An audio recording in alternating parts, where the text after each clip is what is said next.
Remember the country song, Looking for Love in All the Wrong Places? Well, an Albuquerque woman thought she was looking in the right place, an online dating website. She met a guy with culture who traveled the world and even looked like a model. Oh, how wrong she was. So she went to News 13's Larry Barker for help. Larry's investigation pulls back the curtain on who's often on the other side of these dating websites.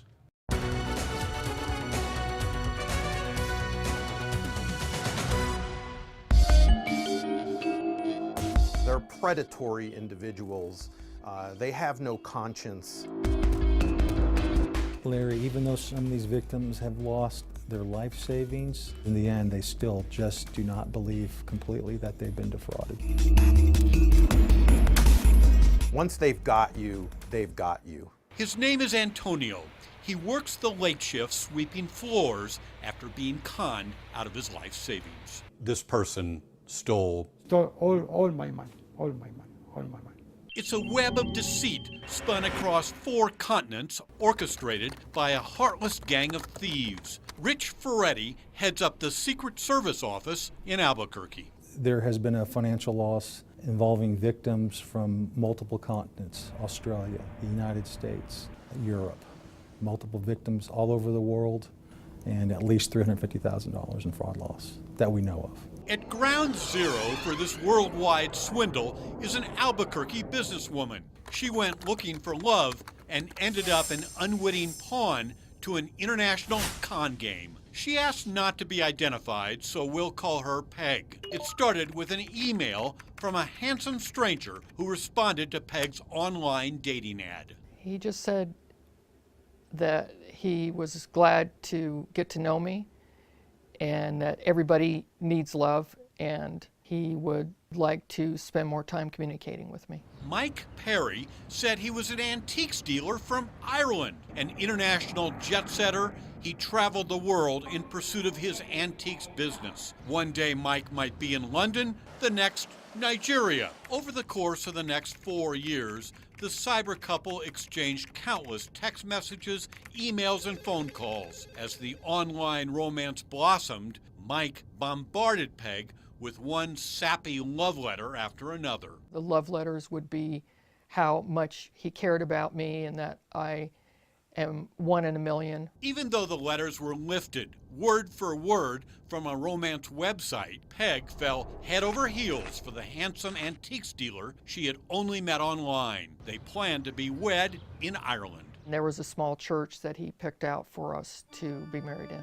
Now, Mike and Peg did not live happily ever after. You see, this romance was a carefully orchestrated sham from the get-go. There was nothing real about Mike Perry, his antiques business, or his love for Peg. Even his photo was an illusion, stolen from an Atlanta modeling website. It was all part of the con. This case is in essence, it's a money laundering scheme by suspects out of West Africa who are using romantic online dating services, in essence, launder their illegal monies and get the money back to them overseas. Mike told Peg he needed an American bank account to deposit a ton of money he was taking in from the sale of antiques. He told her his antiques clients would be sending their payments to her Albuquerque bank. Peg was then instructed to wire the money to Mike in Nigeria. What did he say he was doing in Lagos, Nigeria?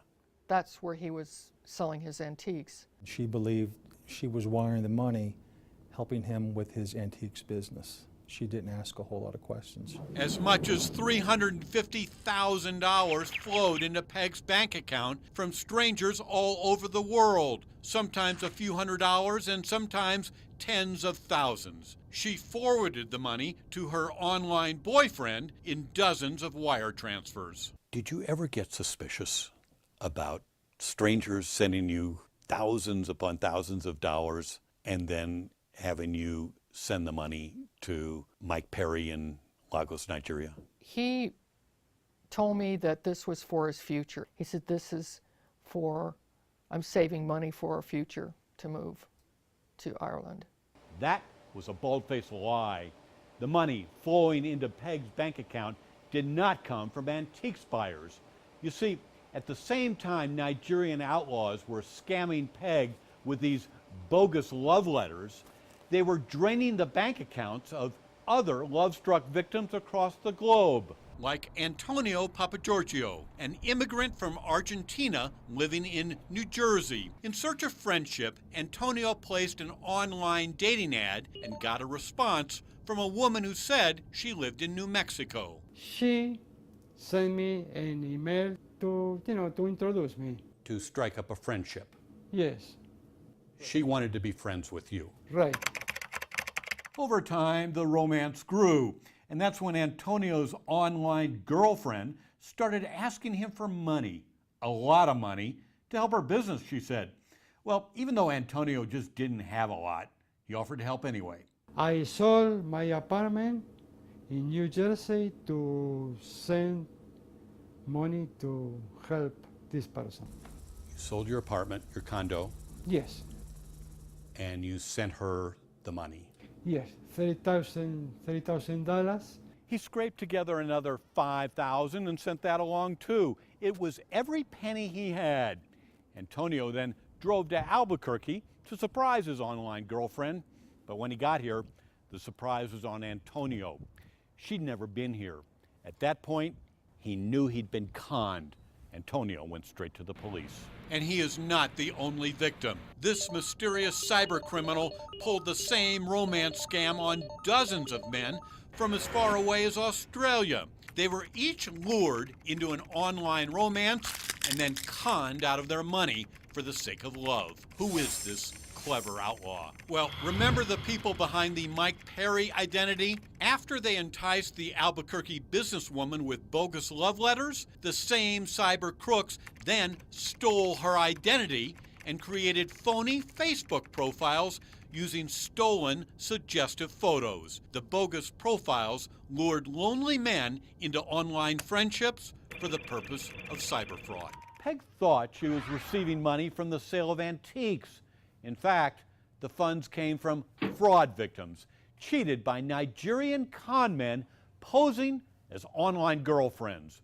And when Peg wired all that money to the man she knew as Mike Perry, she unknowingly participated in the criminal enterprise by laundering hundreds of thousands of dollars. I believe that when this crime was occurring, that she did not realize what she was doing was illegal. She did not realize that she was facilitating all these monies that were illegally gained going overseas. The crooks who pulled off this scam have been traced to Lagos, Nigeria, home to an estimated billion-dollar cybercrime industry. They'll do whatever they have to do to rope you in. UNM Anderson School professor Rich Brody is a fraud expert. These are individuals who are looking to make a buck the easy way. They are basically professionals. They do this for a living. Their objective is to rob people blind of their money. They have no conscience with what they do. Meanwhile, Antonio has lost everything. Stranded in Albuquerque, he lives in a small itinerant hotel room and is starting over as a night janitor at CNM. The businesswoman we call Peg was devastated and embarrassed at being so gullible. And the mastermind behind this con game, well, he's still hiding out behind some computer screen in Nigeria. It's very difficult to bring the criminals to justice when they're located in West Africa. Karma will get him. One way or another, something is going to happen where he's going to get caught. There's going to be a slip up, and someone's going to catch him. Larry Barker, KRQE News 13. There is much more to this story online at krqe.com, including romance scam red flags, how to file a complaint with the Internet Crime Complaint Center, and a copy of the love letter sent to one of the victims. We have it all online at krqe.com.